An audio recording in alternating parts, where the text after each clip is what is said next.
Phone tapping Telangana రాష్ట్రాన్ని పట్టి కుదిపేస్తున్న ఒక అంశం. నిజంగానే అక్కడ ఏమైనా సంచలనాలు నమోదయ్యాయా, అరెస్టులు జరిగాయా, అరెస్టుల్లో పెద్దవాళ్ళు ఎవరైనా ఉన్నారా?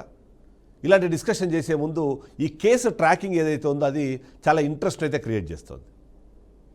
అలా క్రియేట్ చేసే క్రమంలో కొత్త సమస్యల్ని, కొత్త ప్రశ్నల్ని ఉత్పన్నం చేస్తోంది. ఆ ప్రశ్నలకు సమాధానం వెతికే క్రమంలో మరికొన్ని కొత్త ప్రశ్నలు ఉద్భవిస్తున్నది మనం చూస్తూనే ఉన్నాం. ప్రభాకర్ రావు ఆయన అరెస్ట్, ఇది కేవలం ఒక అధికారిని అరెస్ట్ చేసే కథ కాదు. ఇది ఒక ప్రభుత్వ వ్యవస్థను ఎలా దుర్వినియోగం చేశారో చెప్పే తీవ్రమైన ఆరోపణల కథ. ఇంటెలిజెన్స్ అంటే దేశ భద్రత కోసం, రాష్ట్ర మనుగడ కోసం ఉపయోగించేది, కానీ రాజకీయంగా ప్రత్యర్థులను అంచివేయడానికి అదే ఇంటెలిజెన్స్ని ఎలా వాడుకున్నారో అని చెప్పే ఒక కథ ఇది.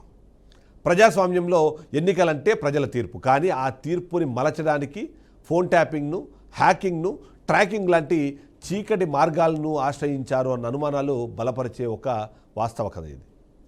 బీఆర్ఎస్ ప్రభుత్వ హయాంలో స్పెషల్ ఇంటెలిజెన్స్ బ్రాంచ్ను ఒక రాజకీయ ఆయుధంగా మార్చారనే ఆరోపణలు ఇప్పుడు రాష్ట్రాన్ని కుదిపేస్తున్నాయి. ఈ మొత్తం వ్యవహారానికి కేంద్ర బిందువుగా మారిన పేరు దుగ్గ్యాల ప్రణీత్రావు, డిఎస్పీ స్థాయి అధికారి. ఇంటెలిజెన్స్ వ్యవస్థలో కీలక బాధ్యతలు నిర్వహించారు. ఇక ఆ కేసు అలా ప్రారంభమైన తర్వాత చాలా అనుమానాలు, చాలా ప్రశ్నలు ఉత్పన్నమవుతూ వచ్చాయి. అయితే బీఆర్ఎస్ ప్రభుత్వ హయాంలో ఇంటెలిజెన్స్ వ్యవస్థను పూర్తిగా రాజకీయ ప్రయోజనాల కోసం వాడుకున్నారనే ఆరోపణలు ఉన్నాయి. కాంగ్రెస్లో ఆర్థికంగా బలమైన నేతలను టార్గెట్ చేయడం, వారి కార్యకర్తలను కూడా సమాచారం అందకుండా అడ్డుకట్ట వేయడం, రేవంత్ రెడ్డి లాంటి వాళ్లను చూసి వాళ్ళ అనుచరులను గుర్తించి వారి ఫోన్లలో జరిగిన ప్రతి సంభాషణపై నిఘా పెట్టడం, జిల్లాలకు వెళ్ళగానే అక్కడే పట్టుకునేలా పోలీసులను అప్రమత్తం చేయడం, టోల్ గేట్ యాజమాన్యాలపై ఒత్తిడి తెచ్చి వాహనాలను అడ్డుకోవడం వరకు వెళ్ళిందన్న ఆరోపణలు మనకు వినిపిస్తుంది. ఇది నిఘా కాదు, పూర్తి స్థాయి రాజకీయ వేటగా ఆరోపణలు కనిపిస్తున్నాయి. సో ఎలా చూసినా సరే ఈ కేసు అన్నది ఏదైతే ఉందో ఎక్కడ ప్రారంభమైంది, ఎక్కడ ఎండ్ అవుతుంది అన్నది ప్రతి ఒక్కరిని ఉత్కంఠ క్రియేట్ చేస్తుంటే ఇప్పుడు నడుస్తున్న తీరు కూడా కొత్త తరహా ఇంట్రెస్ట్ అయితే క్రియేట్ చేస్తుంది. ఏదైతే నేను చెప్పినట్టుగా కీలకమైన నేతలు, ఆ నాయకులకు సంబంధించిన నిఘా పెట్టడము, వాళ్ళను పట్టుకోవడే ప్రయత్నం చేయడము, వాళ్ళ దగ్గర నుంచి ఏదైనా ఆర్థిక లావాదేవీలు జరుగుతుంటే వాటిని నిలువరించే ప్రయత్నం చేయడం అన్నది చూస్తూ వచ్చాం. అయితే ఇక్కడతో కథ ముగియలేదు. ఫోన్ ట్యాపింగ్ మాత్రమే కాదు, హ్యాకింగ్ కూడా పాల్పడ్డారన్న అనుమానాలు ఉన్నాయి. వరంగల్, మహబూబ్ నగర్, సిద్దిపేట, నిర్మల్ లాంటి జిల్లాల్లో ప్రత్యేకంగా సెటప్లు ఏర్పాటు చేసి నిరంతరంగా ట్యాపింగ్ జరిగిందన్న ఆరోపణలు తెరపైకి వచ్చాయి. వాట్సాప్ నుంచి మొదలుకుంటే ఫోన్ కాల్స్ వరకు ఏం మాట్లాడినా ఇట్టే తెలుసుకునేలాగా వ్యవస్థను తయారు చేసి దాన్ని దుర్వినియోగం చేశారన్న వాదనలు కూడా మనకు వినిపిస్తుంది. నల్గొండ, జహీరాబాద్ నేతల అనుచరుల ఫోన్లు కూడా ట్యాపింగ్కి గురయ్యాయనేది సమాచారం ఉంది. కాంగ్రెస్, బీజేపీ నేతలే లక్ష్యంగా ఈ నగా కొనసాగింది అన్న ఆరోపణలు కూడా ఈ కేసు తీవ్రతను పెంచిన సందర్భం మనం చూసాం. అయితే ఆ ట్యాపింగ్ చేసిన వ్యక్తుల విషయాలు అక్కడితో ఆగిపోలేదు.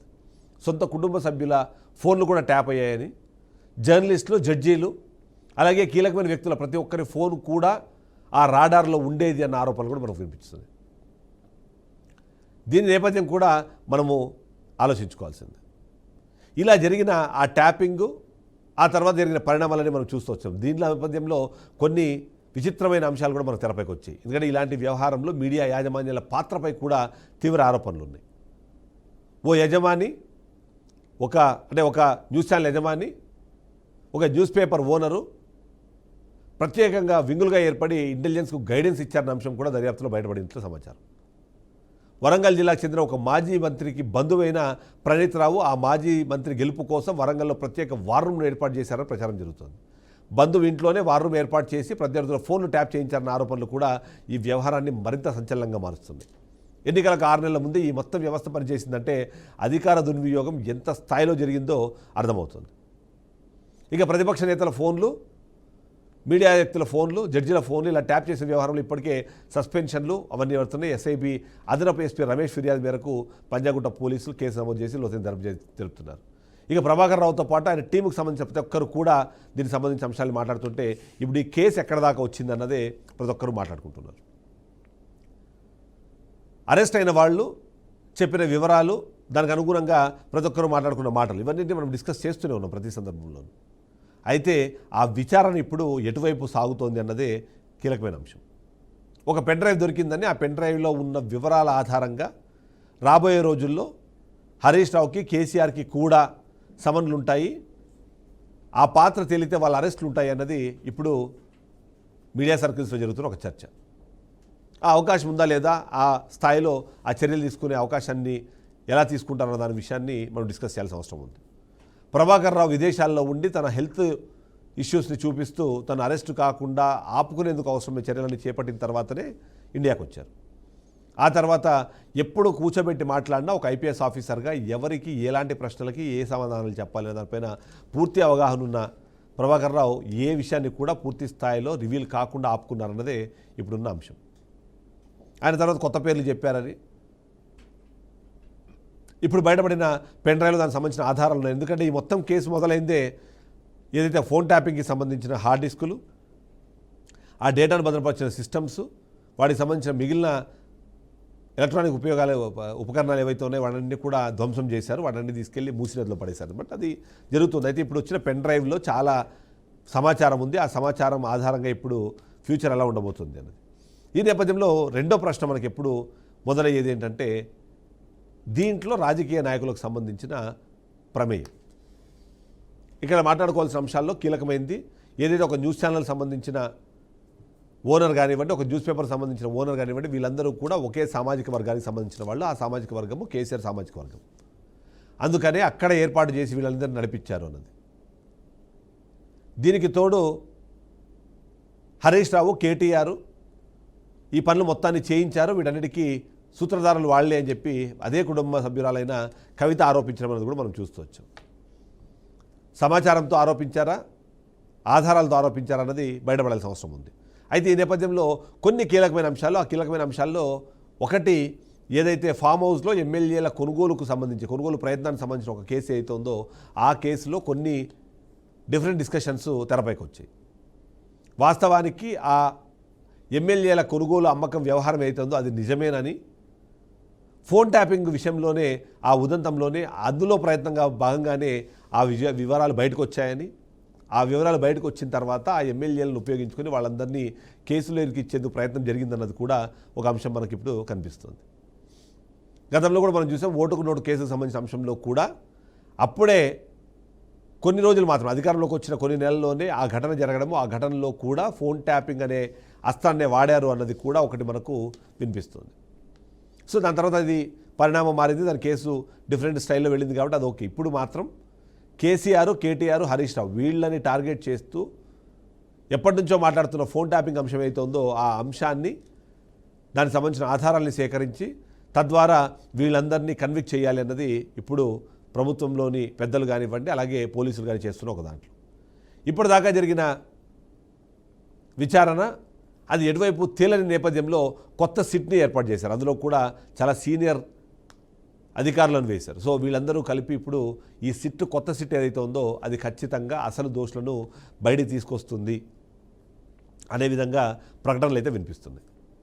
ఈ నేపథ్యంలో ఎవరెవరు దీంట్లో భాగస్వాములుగా ఉన్నారు, ఎవరి దగ్గర నుంచి వచ్చిన ఇన్స్ట్రక్షన్స్ ఎవరు పాటించారు, వాటిని డైరెక్ట్గా ఈ అధికారులకు చెప్పిన వాళ్ళు ఎవరు. ఎందుకంటే దాదాపుగా 400 పైగా నెంబర్లు వీళ్ళు ట్యాపింగ్ చేశారని, ఆ ట్యాపింగ్ చేసే క్రమంలో ఈ నెంబర్స్ అన్నింటినీ కూడా మావోయిస్టుల నెంబర్లు గాను వాళ్ళ సింపథైజర్ల నెంబర్లు కానీ చెప్పే ప్రయత్నం చేశారన్నది ఆరోపణ వినిపిస్తుంది. సో కేంద్ర ప్రభుత్వానికి కూడా సమాచారం లేకుండా బయట నుంచి ఎక్విప్మెంట్ కొనుక్కొని వచ్చి దాని ద్వారా ఈ మొత్తం ట్యాపింగ్ వ్యవహారాన్ని నడిపించారు అన్న ఆరోపణలు కూడా వినిపిస్తున్న నేపథ్యంలో దానికి సంబంధించిన క్రయ విక్రయాలు ఎక్కడ జరిగాయి, ఎవరు తీసుకొచ్చారు, దాని ఖర్చులు ఎక్కడి నుంచి వచ్చాయి, పేమెంట్ ఎవరు చేశారు, వీటన్నింటినీ కూడా గుర్తించే పనిలో పడింది కొత్త సిట్. ఏదైతే మొదటి నుంచి కూడా ఈ మొత్తం అంశాన్ని తెరపైకి తీసుకొచ్చే నేపథ్యంలో కూడా కొన్ని విషయాల్ని మనం ఖచ్చితంగా డిస్కస్ చేయాలి. ఆ డిస్కషన్ చేయాల్సిన అంశం ఏంటంటే ఎంతమంది ఫోన్లు ట్యాప్ చేశారు, దాంట్లో ఏమేమి విన్నారు, దాని ద్వారా ఏమేమి చర్యలు తీసుకున్నారు. ఎన్నికల సమయంలో దొరికిన డబ్బులు కూడా, ఆ డబ్బులు ఒక దగ్గర నుంచి ఇంకో దగ్గర వెళ్ళే క్రమంలో ఆ డబ్బులను ట్రాక్ చేయడానికి కూడా ఈ హ్యాకింగ్నే వాడారు అన్నది ఒక ఆరోపణ. కీలక నేతలు ఎవరైతే ఫినాన్షియల్గా సపోర్ట్ చేసే అవకాశం ఉందో కాంగ్రెస్ పార్టీకి కానివ్వండి, బీజేపీ పార్టీకి కానివ్వండి, వాళ్ళకు సంబంధించిన ఫోన్లు, వాళ్ళ కుటుంబ సభ్యుల ఫోన్లు, వాళ్ళ అనుచరుల ఫోన్లను ట్యాప్ చేసి దాని ద్వారానే వచ్చిన డీటెయిల్స్ ద్వారానే వాటిని పట్టుకున్నారు అన్నది కూడా ఒక ఆరోపణ వినిపిస్తుంది.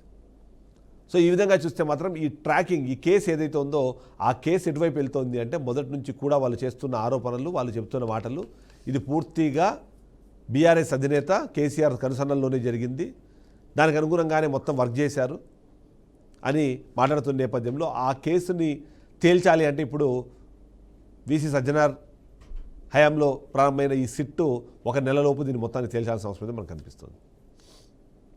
అటువైపుగా అడుగులు పడుతున్నాయని కూడా. ఇంతకీ ఆ పెన్ డ్రైవ్ ఏంటి, ఆ పెన్ డ్రైవ్ ఎక్కడ కలెక్ట్ చేశారు, ఆ పెన్ డ్రైవ్లో ఏం డేటా ఉంది, దానికి సంబంధించి ఎవరికి వాళ్ళే వాళ్ళదైన స్థాయిలో ఊహాజనితమైన ఆర్టికల్స్ రాస్తున్నారు, ఎన్నో రకాల వివరాల్ని, విషయాల్ని బయటకు తీసుకొచ్చే ప్రయత్నం చేస్తున్నారు. దాని ప్రకారము ఆ హార్డ్ డ్రైవ్లో, ఆ పెన్ డ్రైవ్లో చాలా వివరాలు ఉన్నాయి. అందులో ముఖ్యంగా ఎవరి ఫోన్లు ట్యాప్ చేశారు, వాళ్ళకి సంబంధించిన ఆడియోలు, ఆ ఆడియోలో కీలకమైన అంశాలు ఉన్నాయన్న విషయాన్ని అక్కడ చెప్పే ప్రయత్నం చేస్తున్నారు. సో ఈ పెన్ డ్రైవ్లో ఉన్న అంశాలను బేస్ చేసుకొని చూస్తే ఖచ్చితంగా కేసీఆర్, కేటీఆర్, హరీష్ రావులు కూడా దీంట్లో కన్విక్ట్ అవుతారు. అందులో ముఖ్యంగా ఇప్పటికే హరీష్ రావుకి కేటీఆర్కి నోటీసులు కూడా సిద్ధమైపోయినాయి. మరొకసారి నోటీసులు ఇచ్చి వాళ్ళని పిలిచి విచారించాలనే ఆలోచనలో ఉన్నారు అని. ఇలా విచారించే క్రమంలో కూడా ఇప్పుడు చూసాం మనం గత 15 రోజులుగా ప్రభాకర్ రావుకు జరిగిన ఇన్వెస్టిగేషన్, ఆయన చెప్పిన సమాచారము, దానికి అనుగుణంగా సంపాదించిన ఆధారం, వీటన్నింటినీ కూడా వీళ్ళ ముందు పెట్టి వాళ్ళ ఒపీనియను, వాళ్ళ ఎక్స్ప్లెనేషను తీసుకోవాలనే ప్రయత్నంలో ఉంది సిట్ అనే మాట కూడా వినిపిస్తుంది.